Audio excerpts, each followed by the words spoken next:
السلام علیکم ورحمۃ اللہ وبرکاتہ۔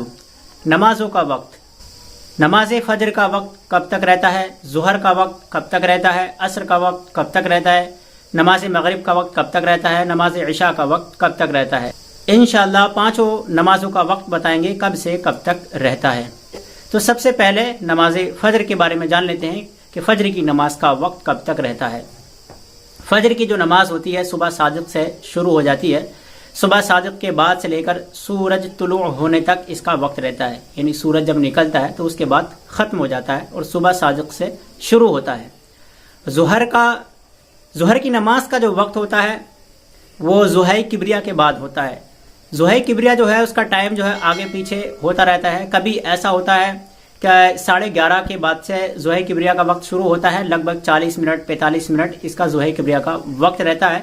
تو 12:10 12:15 اس طرح سے شروع ہو جاتا ہے۔ کبھی تو ایسا ہوتا ہے کہ 12 بجے بھی شروع ہو جاتا ہے۔ یہ دنوں کے حساب سے رہتا ہے، جیسے چھوٹے دن ہوتے ہیں تو چھوٹے دنوں کے حساب سے وقت شروع ہوتا ہے، بڑے دن ہوتے ہیں تو بڑے دنوں کے حساب سے وقت شروع ہوتا ہے۔ دیکھنا پڑتا ہے کہ ضحی کبریہ جو ہے اس کا وقت کب ختم ہو رہا ہے، جب سے ظہر کا وقت شروع ہو جاتا ہے۔ اور یہ ظہر کا جو وقت ہے نماز عصر کا جو وقت شروع ہوتا ہے اس سے پہلے تک رہتا ہے۔ اب کچھ لوگوں میں یہ ہوتا ہے کہ نماز ظہر کا جو وقت ہوتا ہے وہ 3 ہی بجے تک ہوتا ہے، اس کے آگے ختم ہو جاتا ہے، یعنی 3 بجے کے بعد نماز نہیں پڑھ سکتے، 3:30 بجے نماز نہیں پڑھ سکتے۔ تو یہ ایک بات یاد رکھیں، جو نماز عصر کا وقت ہے اس وقت سے پہلے ظہر کا وقت رہتا ہے، پھر جیسے ہی نماز عصر کا وقت شروع ہو جاتا ہے پھر ظہر کا وقت ختم ہو جاتا ہے۔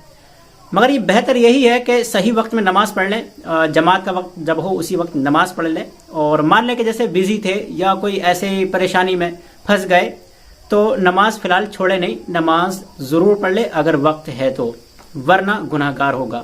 نماز عصر کا وقت جو رہتا ہے وہ نماز مغرب یعنی غروب آفتاب تک رہتا ہے، مگر یہاں پر ایک مسئلہ یہ ہے کہ جو عصر کی نماز ہے وہ غروب آفتاب سے 20 منٹ پہلے فارغ ہو جائے پڑھ کر۔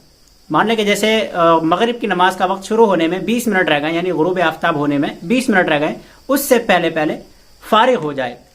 اب اگر مان لو کہ کسی وجہ سے فارغ نہیں ہو پایا، مجبوری تھی، شرعی مجبوری ایسی تھی کہ کسی وجہ سے وہ نہیں پڑھ پایا، اب اگر مکرو وقت شروع ہو گیا مگر نماز جو ہے ابھی پڑھی نہیں ہے، نماز جا رہی ہے تو نماز پڑھ لے، اگرچہ وقت مکرو ہے وہ، مگر نماز پڑھ لے، چھوڑنے کا حکم نہیں ہے۔ مگر حکم یہی ہے کہ پہلے 20 منٹ پہلے فارغ ہو جائے۔ اب اگر نماز چھوٹ رہی ہے، نماز نہیں پڑھ پائے کسی وجہ سے، تو نماز پڑھ لے۔ نماز مغرب کا جو وقت رہتا ہے وہ نماز عشاء تک رہتا ہے، یعنی کہ جو عشاء کا وقت شروع ہوتا ہے اس وقت تک رہتا ہے۔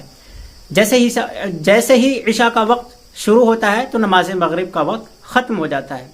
بہتر یہی ہے کہ نماز مغرب جو ہے اول وقت میں ادا کرے، یعنی جیسے ہی اذان ہوتی ہے اذان ہوتے ہی ادا کرے۔ اب یہاں پر بھی یہی مجبوری ہے، کسی وجہ سے کسی بنا پر نماز مان لو کہ جماعت کے ساتھ نہیں پڑھ پایا، دیری ہو گئی، تو یہ نہ سوچے کہ اب تو نماز کا وقت نکل گیا، کالی اندھیری بھی چھا چکی ہے۔ تو یہ یاد رکھیں، بہت زیادہ کالی اندھیری جو چھا جاتی ہے اس وقت ختم ہوتا ہے اور اس وقت میں عشاء کا وقت شروع ہو جاتا ہے۔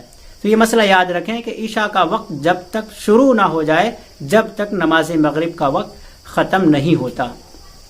اور عشاء کا جو وقت رہتا ہے وہ صبح صادق تک رہتا ہے، عشاء کا وقت صبح صادق تک رہتا ہے۔ اس میں بھی یہی حکم ہے، بہتر یہ ہے کہ پہلے نماز پڑھیں، جیسے عشاء کا وقت شروع ہو گیا اذان ہو جاتی ہیں، جماعت کے ساتھ میں نماز پڑھیں اور فارغ ہو جائے۔ اب یہاں پر بھی یہی حکم ہے، مان لو کہ کسی وجہ سے پھنسے رہے یا نہیں پڑھ پائے کسی وجہ سے، تو نماز صبح صادق سے پہلے پڑھ سکتا ہے۔